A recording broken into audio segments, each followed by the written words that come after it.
So this month we've been exploring the Four Agreements written by Don Miguel Ruiz. I can never say that. And so today I'm going to finish up with these four agreements. Now the wisdom that he shares with us is thousands and thousands of years old. It's the Toltec teaching that comes from the southern of Mexico. And the premise of that is that everything in existence is a manifestation of one living being that we call God. That everything is God. Just sounds like the science of mind to me, doesn't it? I mean, everything is God. And the real us, not the outer us, not the personality us, or the physical shell us, but the real us is pure love and pure light.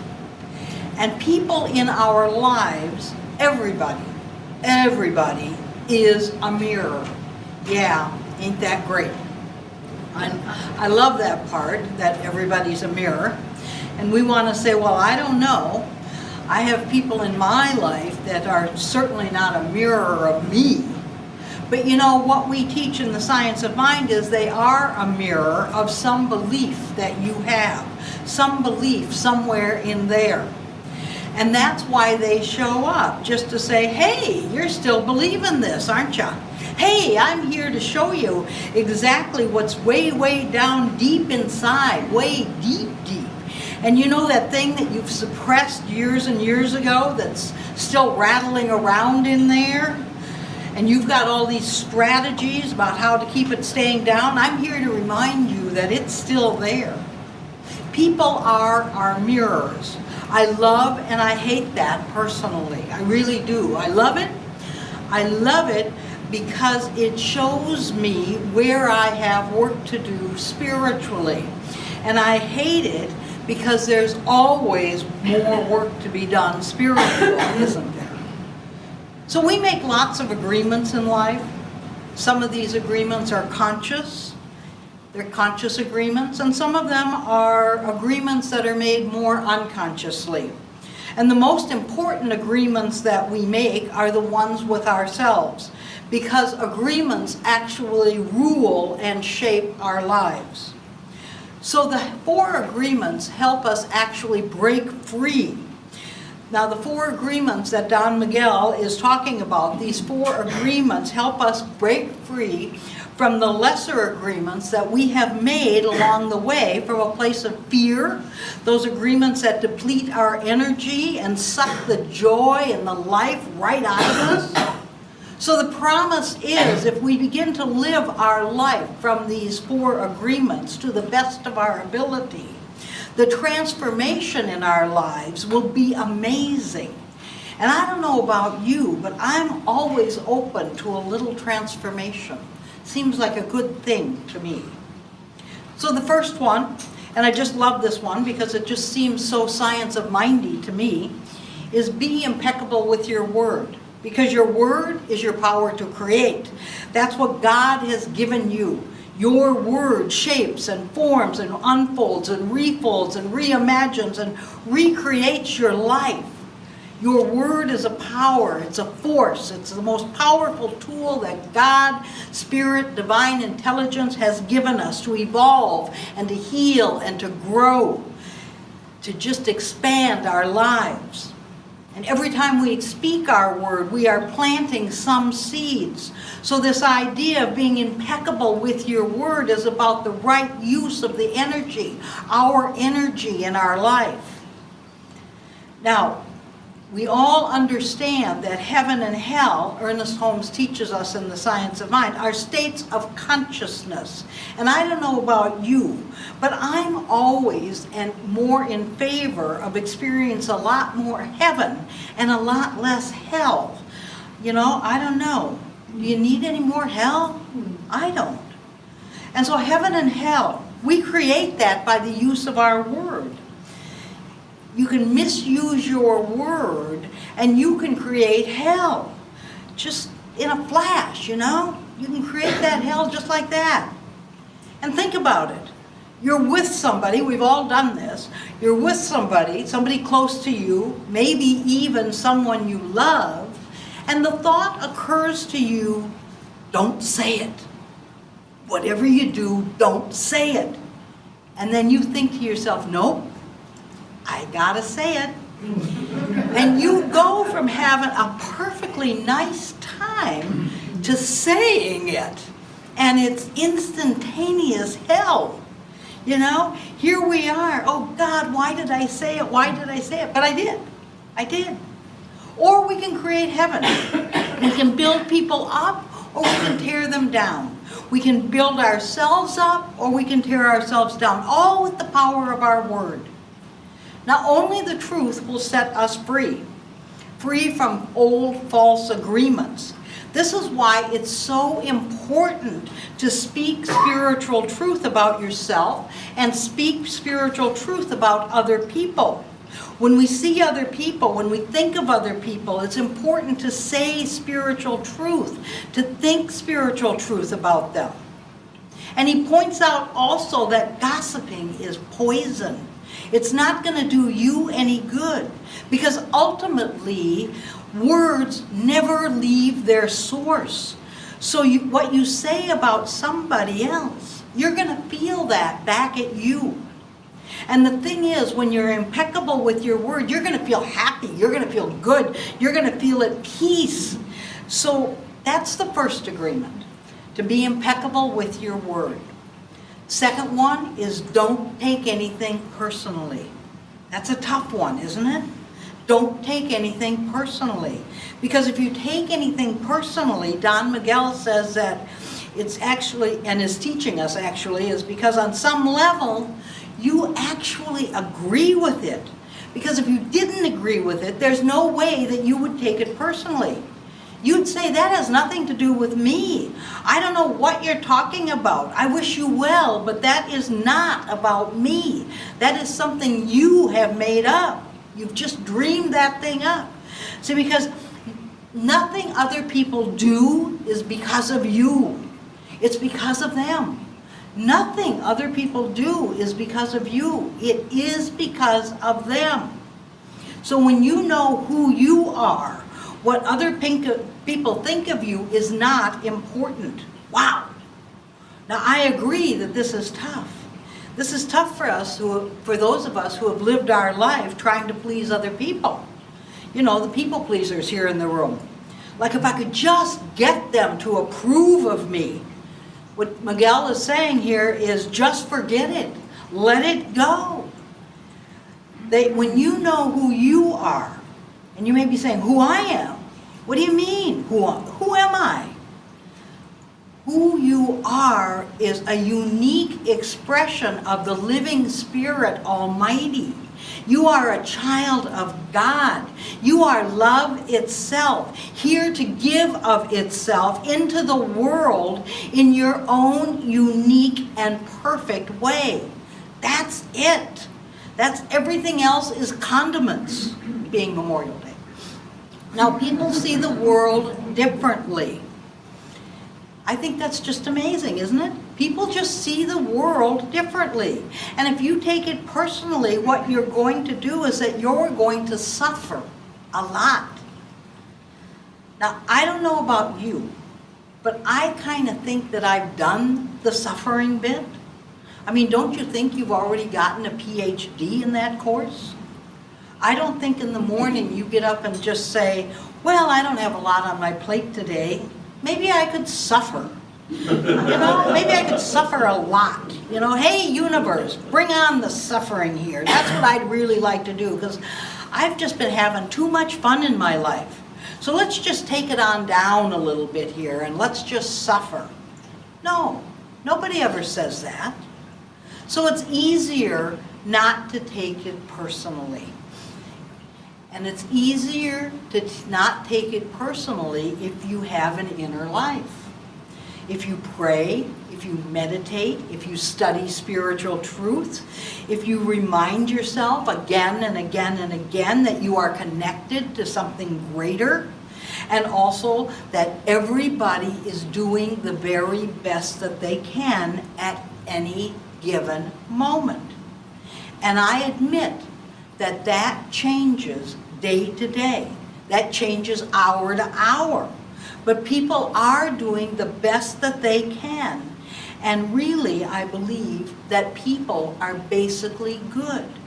People are basically good. And those people that we think of as so dastardly and horribly in the world, do you think really that as a child that they were cherished and loved enough and held enough, sung to enough, kissed enough, and told how marvelous they were enough? I mean, probably not. Probably not.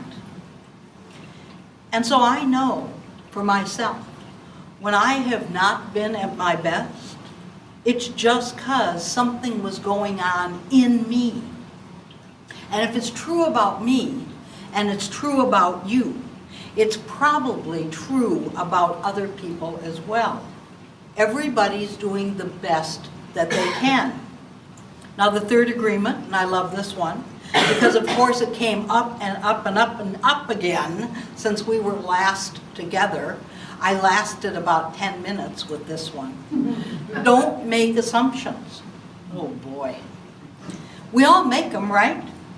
And we believe that they're true. I mean, I wouldn't make an assumption if I didn't really think that it was actually true. Would you? Of course not. I make an assumption and I believe that it's true. And then I act like it's true. So to make assumptions, we're looking for trouble. What's the solution? Ask for clarification. Well, I don't want to look like an idiot, you know. Look at what kind of idiot you're going to look at if you make an assumption and you're wrong, you know. So just ask for clarification. Ask for what you want. Take responsibility for your communication. We do not teach mind reading here. So don't expect that. Other people should know, because we're big now. That don't expect other people should know what you want. You get to ask for what you want. And if people say no, it's no big deal. You know? I don't ever think that no means no.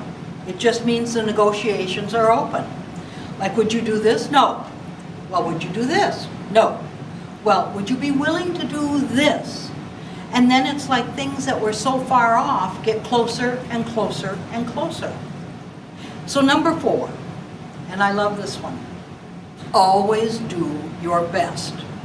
I think about every program that I've ever been involved in and participated in, from the time that I was in Brownies and all the way through Girl Scouts and softball and all those things, because we were always told to go out and do your best. That if you did your best, you would feel good about yourself. And this is exactly what Don Miguel Ruiz is saying, and what he's talking about in the 4th agreement. And we can all bring to mind some really great examples in our own lives who were excellent role models of this. So no more, no less. Just always do your best. Because if you take it through and look at it through the lens of the science of mind, it's good consciousness to always give your best. Give your best to whatever you're doing, because that's what you're telling the universe you're about.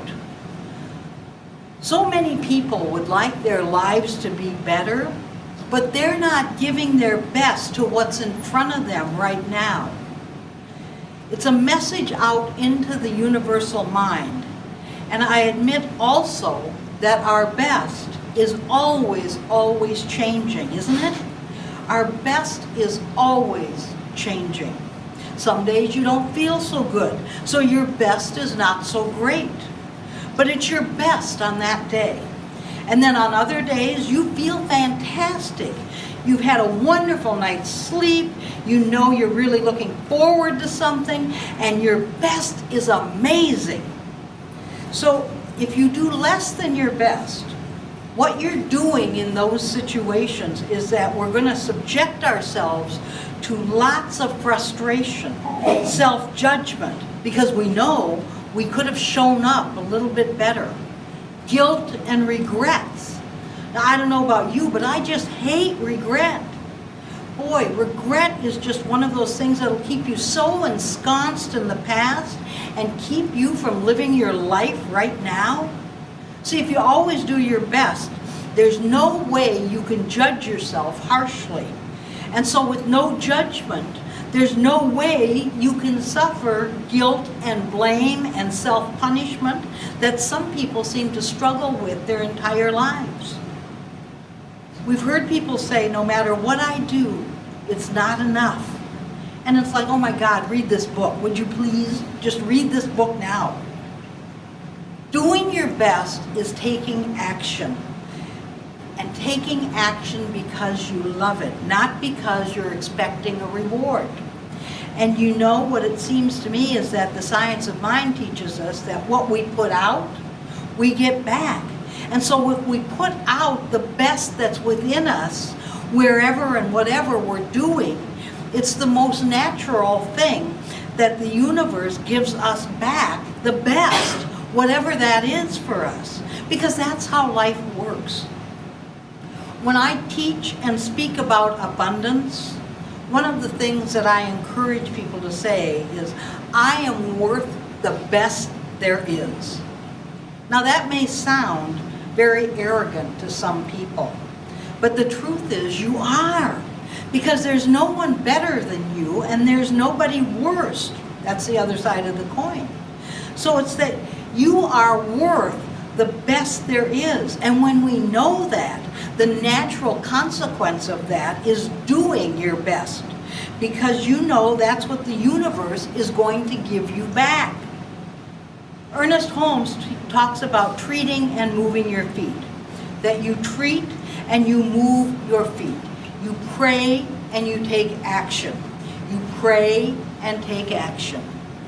And the thing about spiritual people, the thing that they're famous for, they just want to pray, but not take the action. Oh, I'm just going to pray, and the Lord will provide. Well, you're going to be waiting a long time, honey. I'm here to tell you. Because you've got to pray, and then you've got to get up out of your comfy little prayer chair and move your little feet in the direction of your dream. It's that we have to take action. Doing your best is taking action because you love it, not because you're expecting some kind of reward. See, a lot of people are after the reward, and I think they miss it. I think they miss it. If you do your best, you will not have any regrets, because doing your best is always setting yourself free. In doing your best, you accept yourself because you like who you are. It's like, I did my best here. I just did my best. You enjoy whatever you're doing because you're doing your best. And you do your best because you want to do it, not because you have to do it. I think about this with regards to little things in my life that are not always the most pleasant thing. And so most of you know that I have a dog and 2 cats. And you know what it is with pets like dogs and cats. Scooping up a lot. That comes with dogs and cats. Scooping a lot. I keep feeding them. I keep scooping. And what I've had to do is learn to, rather than going, oh, now I have to do that, now I have to pick up poop and clean the box again. I've had to have a little shift in my mind. You know what? They bring me so much love into my life. They add so much to my existence. They're such a source of delight and joy that I have no issue in doing what I need to do and picking up after them. It's just part of what I do. And I try and do it really, really well. So not just in my own backyard, but with the dog when we walk around the neighborhood. And I have to remind myself, just to go backwards here for a minute, when I see other people who have not done that, and in our yard here, I have to remind myself that people are doing the best that they can. They're doing the best that they can with the awareness and the consciousness that they have right now. Yeah, that's it. But the thing is, I do it because I want to, not because I have to. I could get away with skulking through the neighborhood with the dog at night in the dark, and no one would know what I leave behind. But I would, and I wouldn't like that person.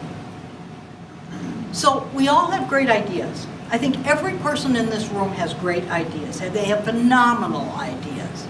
And if we just took the time to share our ideas with each other, I think we would all be amazed. But what makes the difference is action. If there is no action, there is no manifestation. There is no result. So Don Miguel says, the best way to express your love of God is to live your life doing your best. And I think that's just a magnificent idea. That's how you show your love for God, is by doing your best at whatever it is you're doing. So the best way to say thank you, God, is to say, well, he says, the best way to say thank you, God, is by letting go of the past and living the present moment all the time. Frankly, all of a sudden, doing your best sounds a lot easier, doesn't it? That the best way to say thank you, God, is by letting go of the past and living in the present moment. Because people living in the past miss what the present moment has to offer. And you won't get this moment again, because a second from now, this moment is gone. And I think about this so much because this is why it's so important that how we are when we're with other people, when we're with them. Because you never know. Stuff happens. They could be hit by the donut truck. Stuff happens. They may just step off the curb and the donut truck comes rolling around the corner on two wheels and boom, they're gone. And I know some of you are saying, is there a donut truck around here? Does it have jelly donuts? Where's the donut truck? Is it coming here? No. So the 1 through 3 agreements only work if you do your best. By doing your best, the habits of misusing your words, of not being impeccable, of taking things personally and making assumptions, if you're doing your best, all of these things become weaker and weaker and less frequent within you. And if you're doing your best, you're just going to feel good about yourself. I remember reading several years ago something from that wonderful teacher, Louise Hay. And she said that true prosperity begins with a feeling of feeling good about yourself. That if you don't feel good about yourself, no amount of money is going to change that. Or no amount of friends, or creative opportunities. No amount of something outside of you is going to make you feel better about you if you don't feel good about you to begin with. So if you're doing your best, you will feel good about yourself. And it seems to me that that's the on-ramp to prosperous living, whatever that means to you. So it's practice that always makes somebody a master. Doing your best, and doing your best, you become the master. Doing your best over and over and over, you become more and more masterful. Everything that we have ever learned, we've actually learned through repetition, from the time that we learned to walk. It's about repetition. We'd fall, we'd try, we'd fall, and we'd get up, and we'd laugh, and we'd try, and we'd fall. We were doing our best. We delighted in that process. So everything that we have learned through practice. So the promise of the Toltec wisdom is that if you work with these 4 agreements, there will be no more hell for you. That's amazing. I love that. That if we work with and we honor these 4 agreements, there will be no more hell for us. And yes, the path is full of obstacles. That's the path, you know? So this is why you have to have a strong will. and say to yourself, today I will not make assumptions. Today I will do my best. Today I will. And when you fall down, you get to start all over and do it again, like learning to walk. You get to pick yourself up and start again and make a new agreement and start with saying, okay, starting right now. Starting right now, I will be impeccable with my word. Starting right now, I will show up as my best. Starting right now, I'm going to live the life I came here to live and the life I want to live. These 4 agreements are my guidepost, and so it is. So it is.